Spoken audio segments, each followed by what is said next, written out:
खुलुमबाय स्टुडिय'आव आं गेवलां हाज'वारि दिनैनि जि सारिनि गिबि रादाबखौ फरायदों आं गेवलां हाज'वारिया।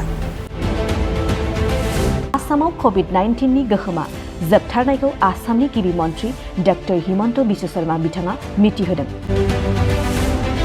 बेंगली सावथुन मुलुगनि फावखुंग्रि रुपा दत्ताखौ पुलिसआ स्क्रिप्ट खननायनि दायाव हमदों। आसामनि गिबि मन्थ्रि डक्टर हिमन्त बिश्व शर्मा बिथाङा गुवाहाटी नोगोरनि खानापारायाव हुनार हाटखौ बेखेवनानै होदों। त्रिपुरायाव सासे आइजोआ 50 बोसोर बैसोनि गावनि असे फिसायनि खर'खौनो हास'नानै बुथारदों। मेघालयआव पेट्रल पाम्प लुटिग्रा 4 दायनिगिरिफोरखौ हमनाय जादों।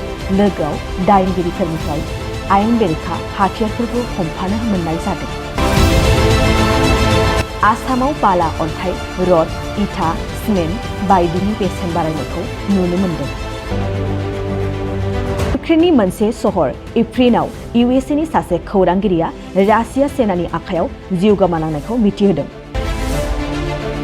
जम्मु काश्मीरनि पुलवामायाव जेम उदखारि हानजाजों लोब्बा थानाय 4 सुबुंफोरखौ हमनो मोननाय जादों।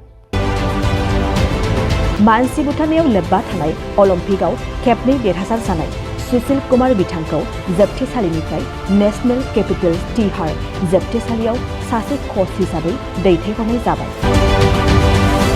43rd state level senior and junior athlete championship 2022 आव बाक्सा जिल्लानि मनिका बसुमतारिया 14 बोसोर बैसोनि गोलाव खारनाय बारनाय गेलेनाय बादायलायनायाव 17 फुट गोलाव बारनानै देरहासार जाना सनानि मेडेल मोननो हादों। दिनैनि जि सारिनि रादाबफोरा एसेनोसै। गोजोन्थों। गोजोनथाव खौरां। आसामाव थानाय बयनिख्रुइबो साबसिन सोलोंथाइ होग्रा मिरुफोरनि गेजेराव टेक बुस्टाराबो गंसे। क'क्राझार जिल्लानि सिङाव थानाय CST फिसारि मावख'नि साखाथियाव थानाय खारगावआव बे टेक बुस्टारा दङ। बेयाव बयनिख्रुइबो मोजांसिन सोलोंथाइ आरो नेम सोलिनाय गोग्गो थाखो खथानि सुबिदा दङ। सारा भारतनि गेजेराव सायख'जानाय बायदि सोलोंथाइजों सोमोन्दो थानाय फोरोंगिरिफोर दङ। टेक बुस्टाराव प्रफेशनेल जार्नालिस्ट आरो टेकनिकेल कर्सफोरखौ होनाय जायो। 24 घन्टा रैखाथिनि थाखाय मोजां सुबिदा आरो टेक बुस्टारा नोंथांमोनखौ सौहैहोगोन नोंथांनि थांखिसिम। टेक बुस्टारा नोंथांनि सिमांखौ जाफुंसारनांगौनि थाखाय गांल' नङा, साहस आरो गोहोबो होगोन। सोलोंथाइ लाखांनायनि उनाव 100% प्लेसमेन्टनि खाबु दङ। सोलोंनो गोसो गुदुं बिथांमोना 9395695095 जानबुं नाम्बाराव जगाजग खालामनो हागोन।